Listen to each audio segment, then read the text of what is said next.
Bienvenidos a una efeméride con historia. Ya sabemos que Felipe IV fue muy activo sexualmente hablando. Tuvo múltiples amantes y también muchos hijos. Sin embargo, de su primera mujer, de Isabel de Borbón, con quien tuvo 11 hijos, llegó solamente a la edad adulta María Teresa, ya que otro hijo, Baltasar Carlos, murió con 17 años.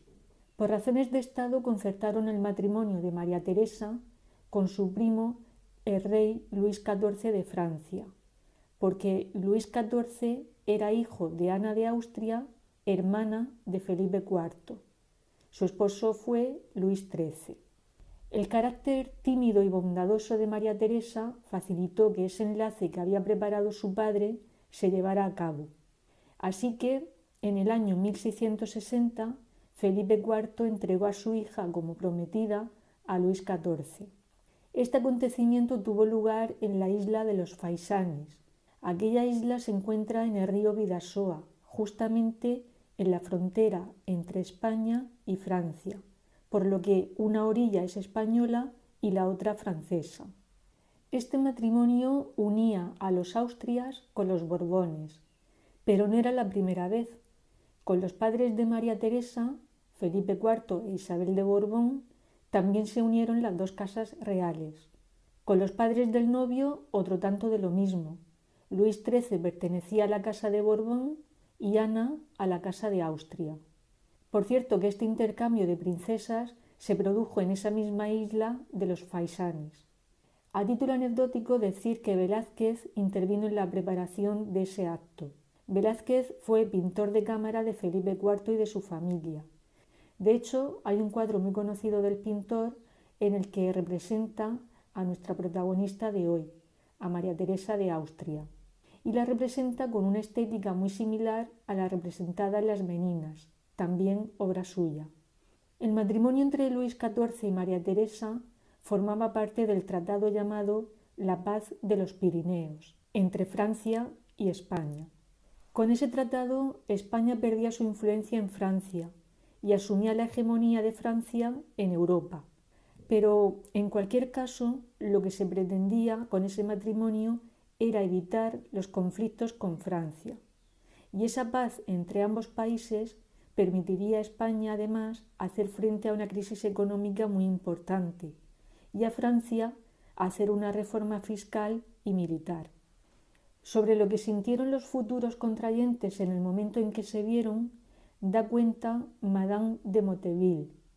Esta mujer formaba parte del círculo más cercano de la madre del novio, de Ana de Austria. Según ella, cuando Luis XIV salió del primer encuentro con la que sería su esposa, declaró lo siguiente: en un principio, la fealdad del peinado y de su vestido lo habían sorprendido, pero que al mirarla con más atención había visto que poseía mucha belleza y entendió que le sería fácil amarla. La realidad fue bien distinta, porque no supo amarla. Se sabe que el rey tuvo muchas relaciones extramatrimoniales. María Teresa pasó a la historia como la reina triste, y como vemos tuvo mucho que ver su esposo. Se sentía sola y en una corte extranjera, a la que nunca se terminó de adaptar. Prueba de ello fue que no participaba del fasto que rodeaba a esa corte. Su tiempo lo empleaba en ayudar a los pobres y en asistir en los hospitales a las curas más desagradables. En este escenario cada vez más hostil para María Teresa es cuando hace su aparición en la corte un joven pigmeo negro. Pero, ¿quién era y cómo llegó este joven a la corte francesa?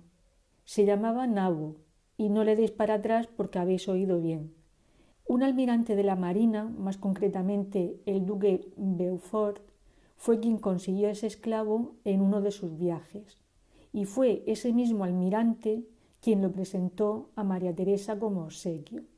¿Con qué fin? Pues para que le sirviera de entretenimiento y a la vez se sintiera acompañada, porque Nabo era impetuoso, inteligente y sabía muy bien cómo divertir y seducir. Y esto, aunque nos pueda parecer extraño, era una práctica habitual entre la nobleza francesa. Esto de tener un esclavo negro entre la nobleza Se sabe porque los pintores van a dejar muestras de ello en sus obras.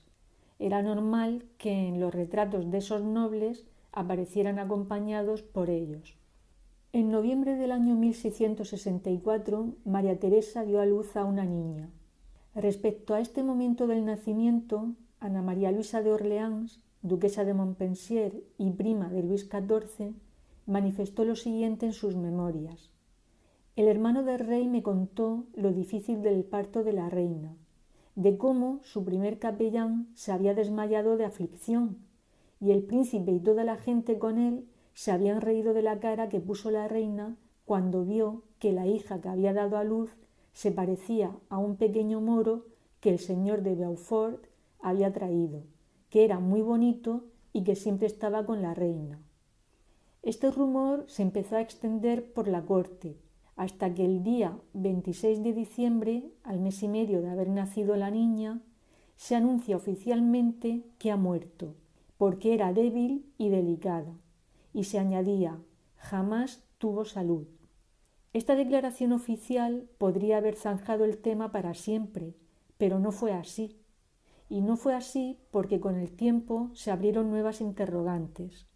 Porque, ¿qué motivo llevaba a la reina a visitar con frecuencia la abadía de Moret-sur-Loing? Algo que hizo hasta el día de su muerte. Pero esa no era la única visita que recibía.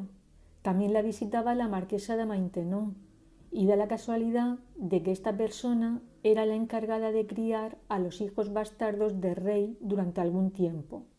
El hijo de Luis XIV, el futuro Luis XV, también la visitaba en compañía de sus hermanos. Otra interrogante que surgió fue qué había de una carta donde el rey concede una pensión vitalicia de 300 libras a una joven que formaba parte de la abadía que anteriormente he mencionado.